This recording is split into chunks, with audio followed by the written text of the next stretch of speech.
Ovo mi je jedno od najdražih jela. Kaša, netko kaže geršla, ne mora nužno biti sa suhim mesom ili grahom. Barem ja imam 10-ak raznoraznih i odličnih recepata sa ječmenom kašom na kanalu. 300 grama ječmene kaše ostaviti i namočiti u vodi, najbolje preko noći kao i ja, ili namočiti ujutro čim se probudite pa da stoji do upotrebe barem par sati. Luk, 2 češnja češnjaka i mrkva su glavni sastojci. Ali ako imate malo korijenastog povrća, peršina i celera, jelo će biti još ukusnije. Očistiti, pa nasjeckati luk i češnjak, a sve ostalo naribati.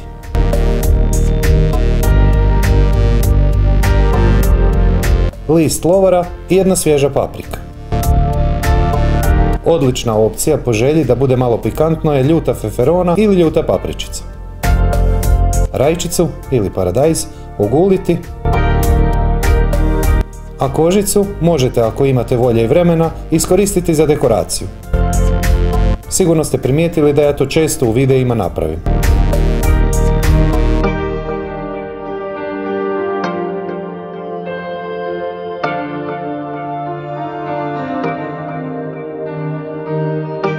Oko 800 grama svinjetine od buta,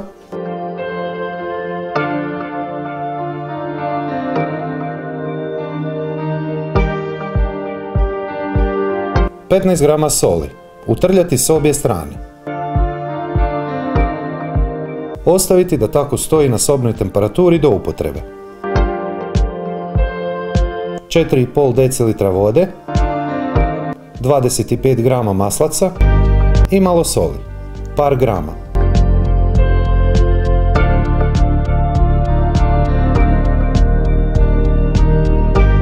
...100 grama kukuruzne krupice, odnosno palente. Opcija ako imate, malo muškatnog oraščića. Kuhati na slabijoj vatri naredne 2 minute.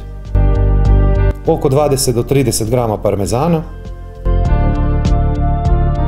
Nastaviti još minutu na srednje jakoj temperaturi. Sadržaj istresti u čaše ili još bolje silikonske kalupe.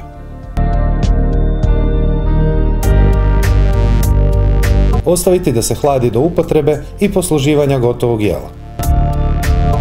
Pola decilitra suncokretovog ulja.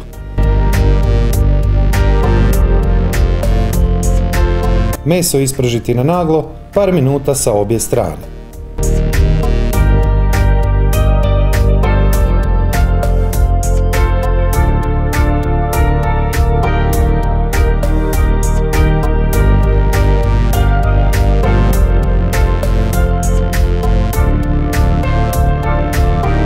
Pirjati, odnosno dinstati, 10 do 15 minuta.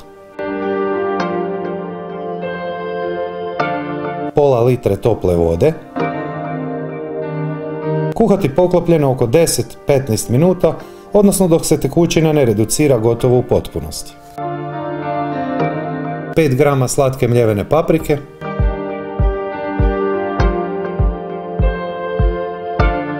Upržite minutu 2.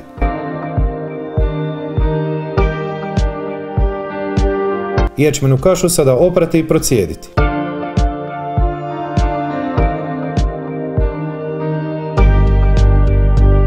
Nastaviti 2-3 minute, pa uliti pola litre mlake vode.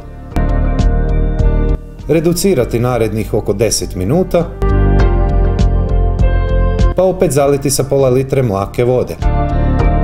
Te ponovo nastaviti reducirati oko 10 minuta. Sada dodati 250 grama zamrznutog graška, 10 grama mješavine začina ili soli, kratko promiješati, vratiti natrag meso u jelo,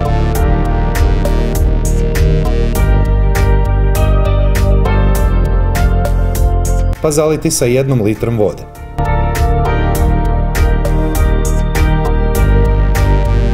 Kuhati narednih 20 minuta uz povremeno okretanje mesa sve do željene gustoće. Za kraj dodati eventualno malo soli i papra po želji i ukusu, a ako niste namočili kašu preko noći kao i ja, za svaki slučaj najbolje podliti sa još nešto vode i kratko prokuhati do željene gustoće. Ispod svakog mog videa je pisani recept, popis sastojaka, postupak i savjeti koji nisu stali u video, ali i preporuke za razna jela s ječmenom kašom koje bez pretjerivanja morate probati.